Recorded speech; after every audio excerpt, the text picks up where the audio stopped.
नमस्ते बच्चों, आशा है आप सभी अच्छे से होंगे। आज हम बात करने जा रहे हैं केयर और शेयर के बारे में। मुझे विश्वास है कि ऐसे कई मौके आए होंगे जहां माता पिता ने आपसे कहा होगा कि अपने भाई बहनों के साथ भोजन, खिलौने या कुछ और मिल बांट के उपयोग करें। कई बार ऐसा हुआ होगा जब माता पिता ने आपको अपने छोटे भाई या बहन या यहाँ तक कि दादा दादी की देखभाल करने के लिए कहा होगा, क्योंकि देखभाल और साझा करना जीवन की मूल आधारशिला है। मैं एक युवा लड़की की कहानी बताना चाहूंगा जिसने अपनी माँ को अपने दादा दादी की देखभाल करते हुए देखकर उसे बुजुर्गों के लिए बीपी मॉनिटर और छड़ी बनाने के लिए प्रेरित किया। श्रेया ठक्कर 28 वर्षीय इंडस्ट्रियल डिजाइनर और शोधकर्ता। उसे अच्छी तरह से याद है कि वो बड़ोदरा में अपने दादा दादी के साथ घर पर पली बढ़ी थी और उसने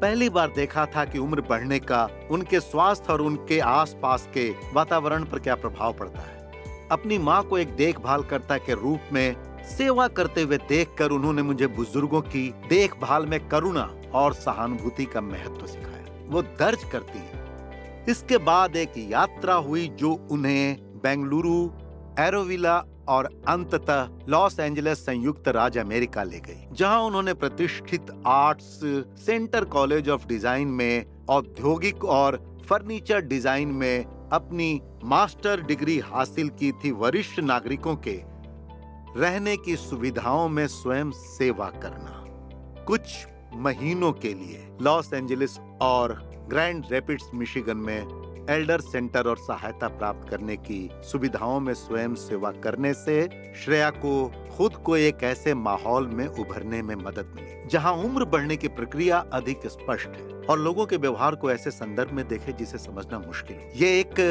गहरा और समृद्ध अनुभव था जिसने उन्हें शारीरिक, भावनात्मक और सामाजिक पहलुओं सहित उम्र बढ़ने की जटिलताओं को बेहतर ढंग से समझने में सक्षम बनाया। लॉस एंजलिस में वरिष्ठ नागरिकों के रहने की सुविधाओं में मैं उनकी कहानियां सुनने और उनके जीवन का सही मायने में अनुभव करने में सक्षम हुई।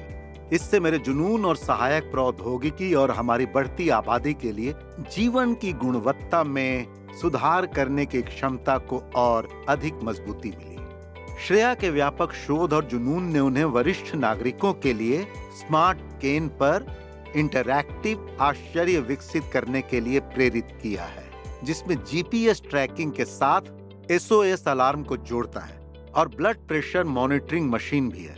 एक वृद्धाश्रम में स्वयं सेवा करना और अपनी माँ की देखभाल को देखना वास्तव में श्रेया पर एक बड़ा प्रभाव पैदा किया, जिसने उसे इस शानदार नवाचार की ओर प्रेरित किया है। और यह वास्तव में देखभाल करने का एक अनूठा तरीका है।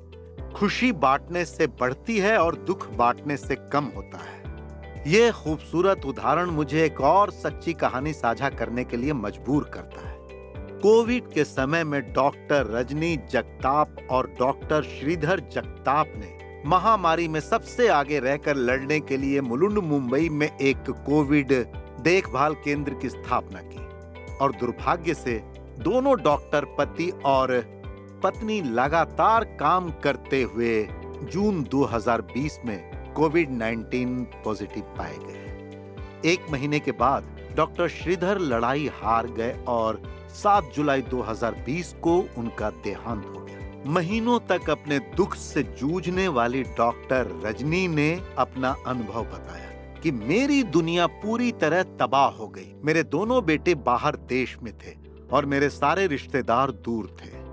दुनिया से अलग रहने की भावना मेरे समझ से बाहर थी। मैं अकेली रहना चाहती थी, पर बेहद अकेली थी और रोने के लिए एक किसी का कंधा चाहिए था, पर मेरे पास कोई नहीं था। मैं अपने पति को आखिरी बार देख नहीं पाई और न ही उनका मैं क्रियाकर्म कर पाई। मैं अपना दुख समझ नहीं पाई। एक पल वो मेरे साथ थे और दूसरे पल वो नहीं थे।